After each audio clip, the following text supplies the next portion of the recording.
Today, we're going to unpack a classic, and yeah, for a lot of people, a pretty provocative economic argument. It's the idea that this middle road between capitalism and socialism, well, that it doesn't really exist, that it's actually just a slippery slope leading straight to one destination. So, what we're doing here is breaking down the central argument from the influential economist Ludwig von Mises, specifically from his 1950 essay, The Middle of the Road Leads to Socialism. Now, our goal isn't to take sides, but to really get our heads around the logic of his argument piece by piece. We're going to walk through the 6 key stages of his thinking. We'll start with how he defines capitalism and socialism, then introduce this so-called middle way. From there, we'll dive into his core example to see the consequences, trace the chain reaction that he says follows, see where it all ends up, and finally, look at his take on whether this whole trend is a done deal. So right off the bat, Mises frames this debate in a very particular way. For him, it's not about who gets a bigger piece of the pie. No, it's about 2 fundamentally different and completely incompatible ways to organize an entire economy. Here's the bottom line for Mises, laid out pretty simply. Control over the economy is a one or the other kind of deal. Either you, the consumer, are in the driver's seat, telling businesses what to make with the money you spend, or a central government authority is making all those decisions for everybody. He argues there's just no stable middle ground on that basic point. But hang on, of course, a lot of people do believe there's a third way, right? And that brings us to what Mises calls the middle-of-the-road policy, which you might know as interventionism. It's an idea that got super popular by claiming to take the best of both worlds.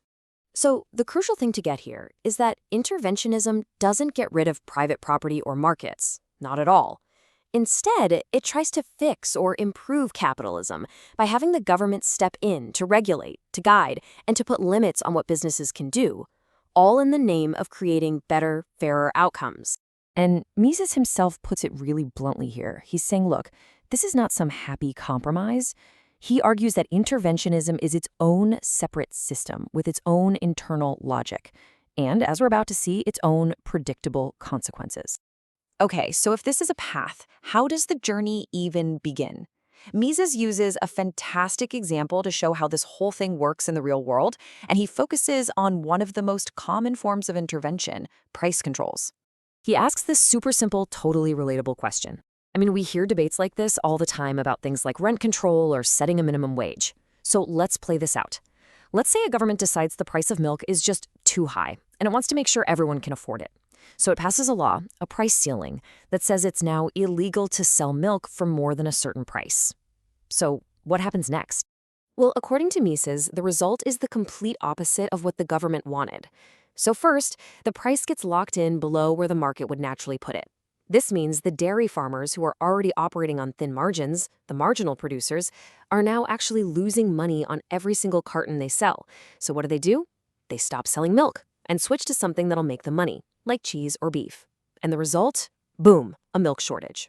The very policy meant to make milk more available has made it harder to find. This failure puts the government at a crossroads. It has to make a choice. And for Mises, the decision made right here is what kicks off a chain reaction, the domino effect of more and more government control. They've basically got 2 options. They can say, whoops, our bad, that didn't work, and repeal the price control. Or they can double down and try to fix the new problem that their first intervention created. And if they choose to double down, well, the logic forces their hand. To make milk profitable again at that artificially low price, they now have to lower the cost of the things you need to make milk, like, say, cow feed. But you see the problem, right? You're just kicking the can down the road. Now, the people who produce cow feed start losing money, so they stop producing it or produce less of it. And that creates a new shortage, which then forces the government to control the price of their inputs, like grain and fertilizer. Yeah, you can see exactly where this is going, can't you? The chain reaction just keeps spreading. It goes from milk to cow feed to grain, then to the wages of farmhands, the price of tractors, the cost of fuel, everything. In order to make that very first price control work without creating shortages, the government is forced to control every single related industry. And the final destination of this chain, he argues, is a system where the government is setting the prices and wages for literally everything and everyone. That one single, well-intentioned intervention has spiraled into a system of total economic planning. Now, Mises had a specific name for this end-of-the-road system. It's not the kind of socialism where the government puts up a sign saying it owns everything. No, he argued it's something a little more subtle. He called it Zwangswirtschaft. I know, it's a mouthful, but it basically translates to a compulsory economy. The key idea is that it's socialism in practice, but it keeps all the old labels of capitalism. You still have private property, you still have prices and wages, but they're just empty words. This table lays it out perfectly.